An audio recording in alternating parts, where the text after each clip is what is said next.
So why don't movies use New Year's in July? So on June 30th, the first half of the year will be over, and on July 1st, the second half of the year will begin. So here at Hollywood Gatekeepers, we celebrate this with Happy Half New Year. So in celebration, let's take a look at how cinema uses New Year's. If you're new, my name is Carolyn J. Carpenter, and I have read thousands of screenplays for producers. And now I actually train people how to become expert readers for the film industry. So if you've never heard about the whole reader thing, you can go to this video and you can learn more about becoming a reader. Now let's talk about New Year's. New Year's is a great device for films because it can demonstrate melancholy about where a character has been, as well as underscore the transition a character might be making. So let me give you an example. Don't you just love New Year's? You can start all over. Everybody gets a second chance. It's funny, but in the middle of all that fun, I began to think about Jenny. So this is a great example, right? Because we get to see some melancholy from a character that we don't even really know. And then that leads Forrest into thinking about Jenny, the woman that he loves. And then that guides him to the TV, which guides us into a whole nother time and space where we get to see Jenny and what's going on in her world. So they're sort of connected through the television and through what's happening in the world. And then she literally opens the door and walks into a new world, into her new beginning. And then we kind of go back into the television in order to come back to Forrest and be able to see what's going on with him in the celebration that they're having at New Year's. And then we're able to see sort of fish out of water, which is a real common theme within this movie. And we're able to see him sort of celebrate awkwardly, which he often does, and there's some sweetness to this. And then we can see Captain Dan and the depression, and it brings some deeper moments to this film. Sometimes the New Year's celebration can be used as a juxtaposition to some other things that are happening. Check out this scene. I know it was you, Fredo. You broke my heart. You broke my heart. Yeah, that's quite the New Year's party, right?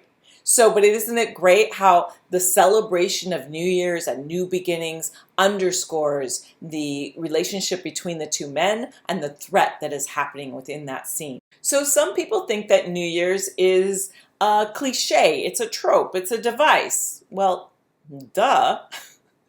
New Year's is a device.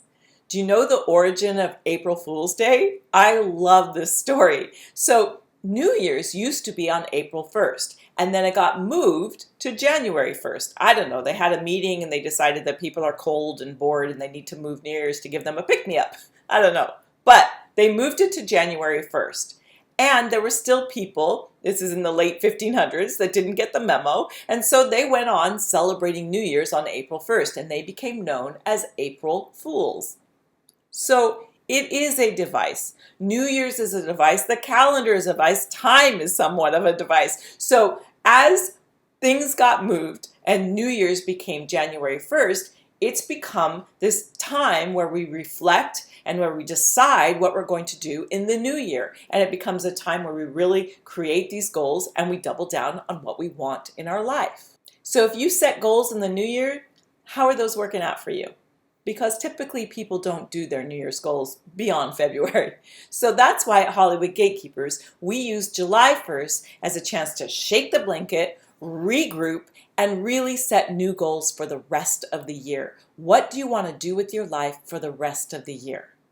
How is this resonating with you? Is it making you think of the goals that you set in the new year and now you can't even remember what they are? So if it does resonate with you, hit that like button and then let us know in the comments. What are your goals? What would you like to do in the beginning of the year? We'd love to see you share that with us. And as you dive into Happy Half New Year, just forgive yourself.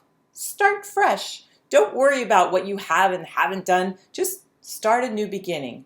Now is your chance. Use it as a device, just like in the movies. And it's not because I'm lonely, and it's not because it's New Year's Eve. I came here tonight because when you realize you want to spend the rest of your life with somebody, you want the rest of your life to start as soon as possible. So he kind of makes my point, right?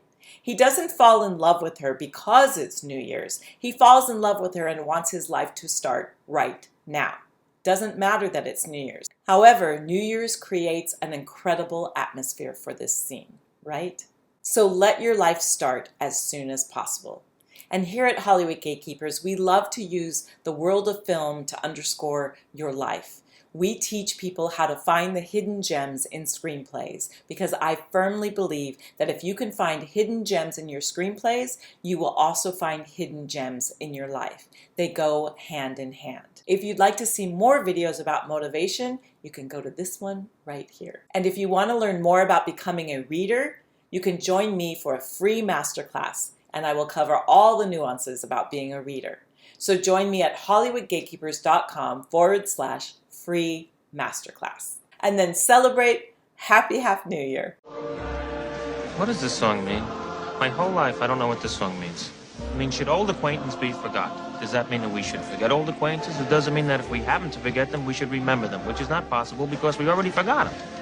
Well, maybe it just means that we should remember that we forgot them or something.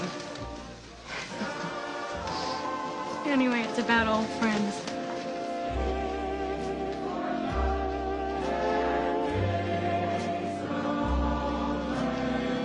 The first time we met, we hated each other.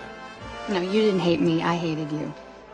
The second time we met, you didn't even remember me. I did too. I remembered you. The third time we met, we became friends. We were friends for a long time. And then we weren't. And then we fell in love.